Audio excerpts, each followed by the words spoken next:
Hi everyone, I've just redone my Doctor Who video, all in one video, no storylines, just awarding each story 10 out of 10. So anyone that's seen the deleted ones, don't panic, you've seen it all before. So this is just here for anybody who's popping by who wants sort of recommendation for classic Doctor Who. I got no new Doctor Who because of what's happened to the show. I'm very disappointed at the political agenda that's wormed its way in. Very disappointed by that. And so, what more can I say on that? So, let's press on with my modest collection. Kicking off with Patrick Troughton. Tomb of the Cybermen is a classic gem. This one is well worth getting hold of if you are on the lookout just for individual stories. Now you've got to remember, in the context of this was the 1960s. We're not talking about big CGI special effects, big explosions, you know, in your face stuff. This was down to earth, much more down to earth. So you've got to appreciate that fact. 1960s, completely different style. So, Tomb of the Cybermen, I give 9 out of 10. Well worth getting hold of. Just move that over there, out of the way. The Invasion, like Hartnell's Dalek Invasion of Earth, this one's another invasion, this time London, involving the Cybermen.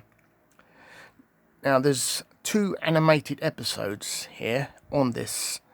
Episodes 1 and 3, which are still missing today, and the animated episodes go a long way in piecing the story back together. It's a 6-parter, this one, and I give the Invasion 7 out of 10. So we're moving on to Jon Pertwee. Day of the Daleks. This contains the original and a remastered version.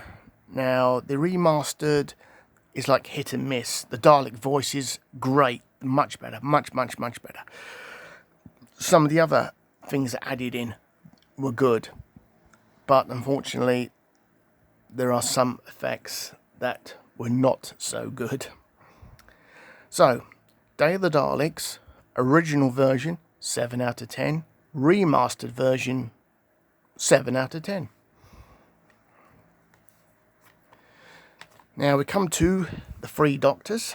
Now this one is worth buying because it's an anniversary story featuring William Hartnell, Patrick Troughton, Jon Pertwee. It's all to do with the Time Lords and their past. Omega. Now this is the first story featuring Omega. Omega will be back in Peter Davison's era. So, 3 Doctors, well worth getting hold of, 10 out of 10. Frontier in Space is a 6-part story. It's part of a massive 12-part story, this. Roger DeGargo, the master. It's the only one I have of him so far. It's an average story, 6 out of 10. Nothing really there to write home about. It's not bad. But what follows, the conclusion part of this, is better. Planet of the Daleks. 9 out of 10. Classic one, this. You can actually buy this story on its own. You don't really need the first part of the story, because it is covered briefly in this particular story. Great story, Planet of the Daleks. That's another one I recommend people to purchase. So, let's move on to my favourite all-time Doctor Who, that of my Doctor, Tom Baker. I'll just move him over here a little bit. I've got quite a few. Starting with Genesis of the Daleks. Backstory to the evolution of the Daleks. And the first story that introduced Davros, and this Davros, in my opinion, is the best of all the Davroses. And quite honestly, I think Davros should have ended there in this story, because what followed were not as good, in my opinion, as the original. Genesis of the Daleks is a story well worth getting hold of. 6-parter. I give it 10 out of 10. Moving on. Revenge of the Cybermen. Great story. I love the Cybermen in this because they don't have guns. Their firepower is up here. So it's like sight of vision. You know, they're already locked onto the target. Bang, bang, bang. Gotcha. Straight away. Without, you know, visually looking and then swinging their arms with holding the gun. It's more sinister, I think. Much more sinister. Brilliant story. Love the way Tom Baker takes the mickey out the Cybermen now and again in this story. Fantastic. Well worth getting. Revenge of the Cybermen. 9 out of 10.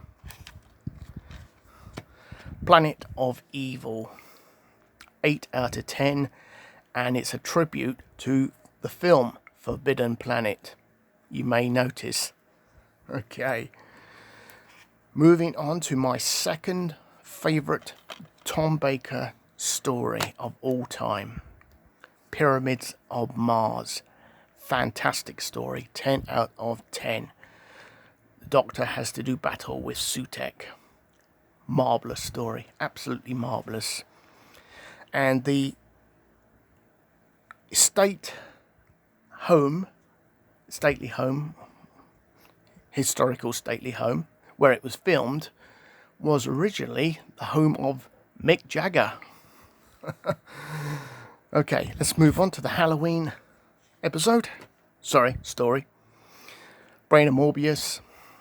Once again, it's a Time Lord story. Good one.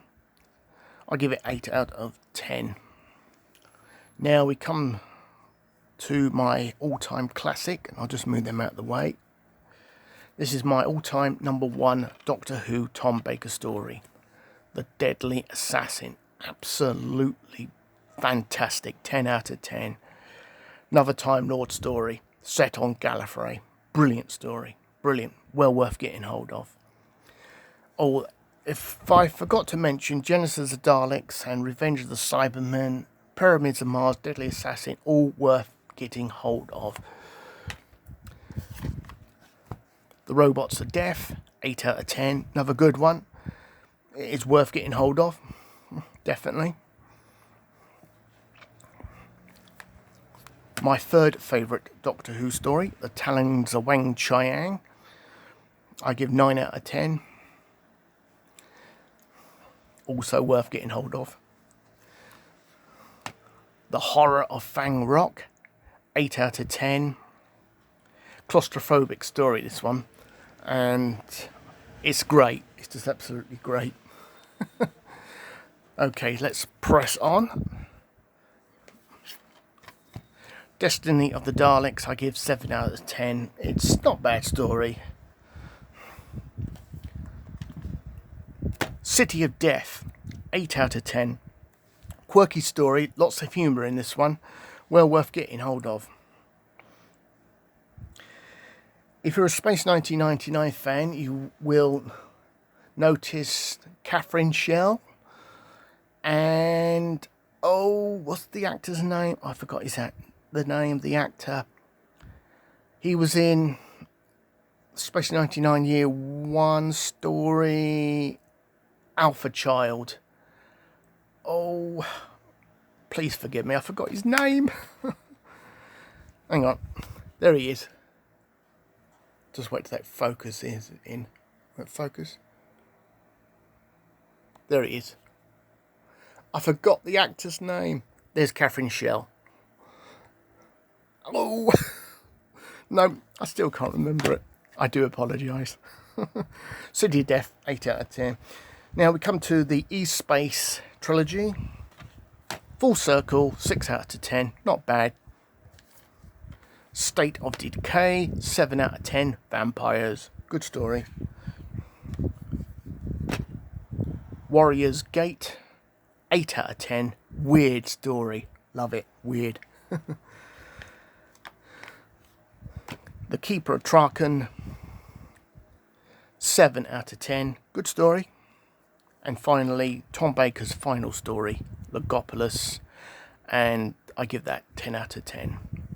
It brings a tear to my eye, that, because it marked the end of Tom Baker's era. Shame. Okay, moving on. Peter Davison, Castrovalva, 7 out of 10. Good introduction story for him. And it is a direct sequel to Logopolis. So you really find it tricky not to buy them not together. Earthshock, good story. 7 out of 10. Arc of Infinity, that's the second Omega story. 8 out of 10. Time Flight came with Arc of Infinity, and I'm afraid it's only a 4 out of 10. It's a bit of a ropey story. Moving on. 5 Doctors, worth getting hold of, obviously. Anniversary story. 9 out of 10. Definitely. And finally, Peter Davison, and that one's worth getting hold of as well, from the Peter Davison era. And finally, The Caves of Androzani, Peter Davison's final story. Absolute gem, 10 out of 10. His best story. Brilliant. Absolutely brilliant. Well worth getting hold of.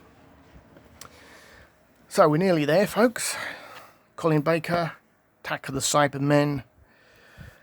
It's a bit tricky, this one.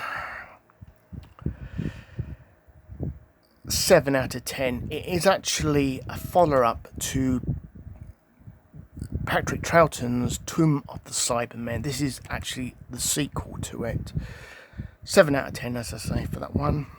Revelation on the Daleks. 7 out of 10. Sylvester McCoy. Remembrance of the Daleks. 8 out of 10. Silver Nemesis.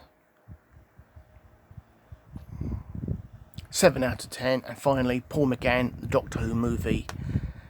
8 out of 10. Oh, did I do any recommendations out of that lot? Paul McGann's movie is good. It's worth getting hold of. Remembrance of the Daleks is probably worth getting hold of. Colin Baker, tricky. You have to make your own mind up on that. Okay, folks, that's it. There we go. All done. And that is it. I'm not making any more changes. This one will be staying up. Okay, folks. Have a nice day. Catch you on the next one. Goodbye.